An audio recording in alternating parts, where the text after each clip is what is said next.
No dia 13 de agosto de 2003, uma transmissão interrompeu a programação noturna de uma estação local nos Estados Unidos. Era para ser só uma reprise de um programa educativo, mas o que foi ao ar naquela madrugada mudou para sempre a vida de quem assistiu. Aquilo que apareceu na tela não era só estranho, era impossível, uma coisa que não deveria existir. E foi assim que surgiram os primeiros relatos sobre uma entidade conhecida como The Boiled One.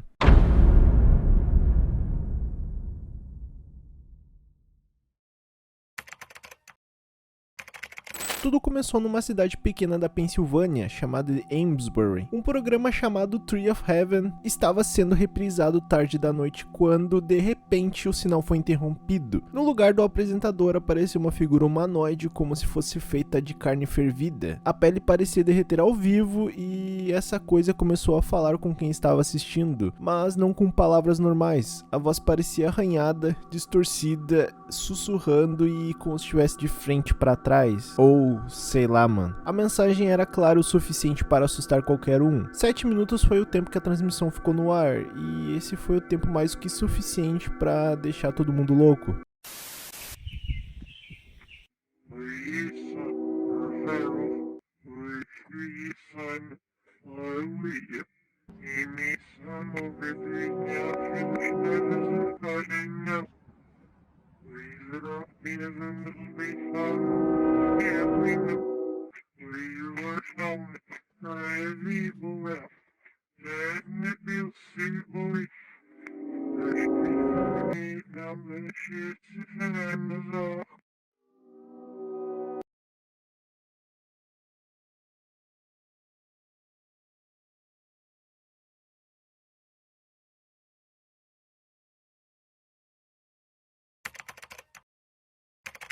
Na manhã seguinte, parte do nordeste dos Estados Unidos enfrentou o maior apagão da sua história. E coincidência? 509 pessoas foram encontradas em condições idênticas. Elas estavam conscientes, mas totalmente paralisadas. Não falavam, não se moviam e não respondiam a estímulos. Algumas ainda piscavam. E foi aí que alguns médicos começaram a perceber que algumas dessas piscadas seguiam um padrão. Era um código Morse. O caso saiu de controle e as autoridades começaram a entrar em alerta e foi parar nas mãos de uma divisão federal conhecida como Department of Hostile Phenomena, ou Departamento de Fenômenos Hostis. Eles classificaram o fenômeno como PHEN 228, um possível caso de cognopatógeno ou cognito hazard, ou cognito. É cognito ou é cognito? É cognito, né? E eu sei lá, porra! Ou seja, algo que se transmite pela percepção. Não precisa tocar, não precisa ouvir, só precisa ver. Ver a criatura já é o suficiente para ela entrar em você, Lyde.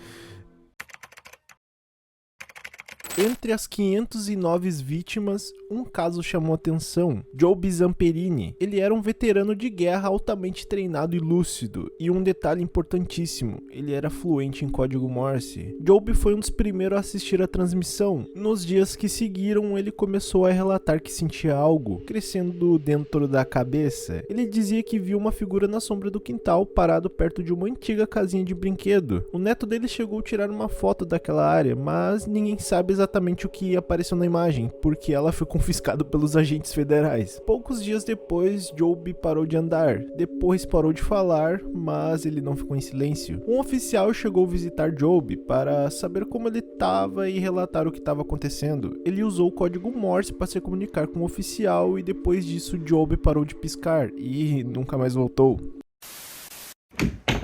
Hello, Mr. I'm Officer Gomez. Hope you're doing well today.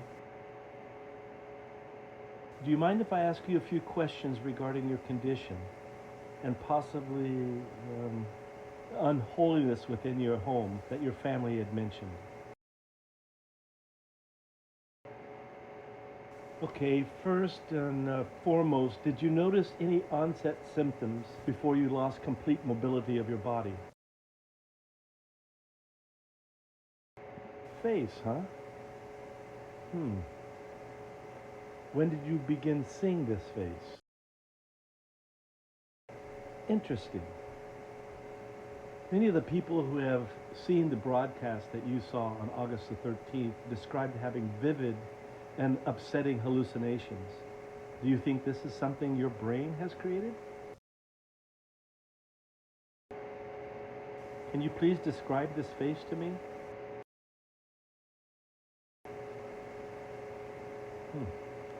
I still don't see it. Have you been having any hallucination aside from the face? I'm sorry to hear that. Are these screams constant?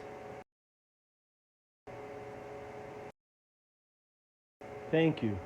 You shedding light on this is helping more than you know.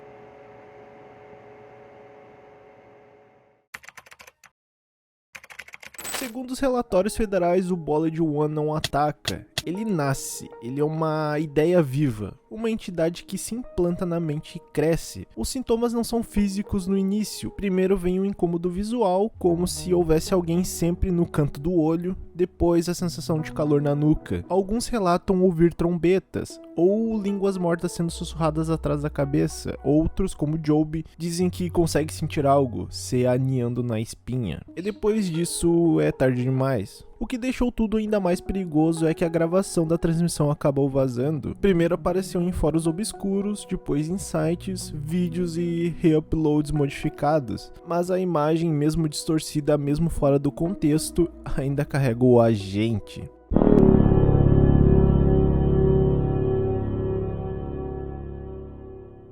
O The Bolide One não depende da fidelidade do vídeo, ele depende de ser visto. Isso significa que a cada compartilhamento, a cada clique, ele pode estar nascendo em mais alguém. Sim, exatamente o que você está pensando, ele irá nascer em você se você não deixar o seu like e a sua inscrição, então não esquece. Depois de tudo que rolou e depois do surto, o governo emitiu um protocolo emergencial. A recomendação é clara. Evite qualquer imagem associada ao rosto do The Bolide One. Use tampões de ouvido durante possíveis transmissões contaminadas. Nunca tente arquivar qualquer imagem em dispositivos digitais. Elas podem ser corrompidas. E por mais estranho que pareça, em casos de sintomas iniciais, foi recomendado ler o Salmo 91, o versículo 10. Nenhum mal te sucederá, nem praga alguma chegará à tua tenda.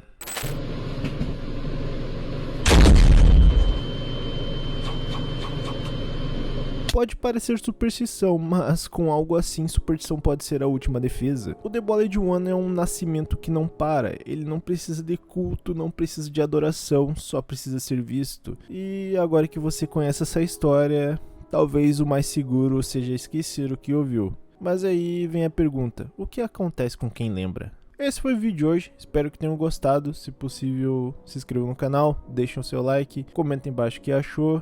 E eu vejo vocês nesse próximo vídeo que tá aparecendo aí. E eu espero que no próximo vídeo eu não precise estar me comunicando com código Morse com vocês. Falou, tamo junto.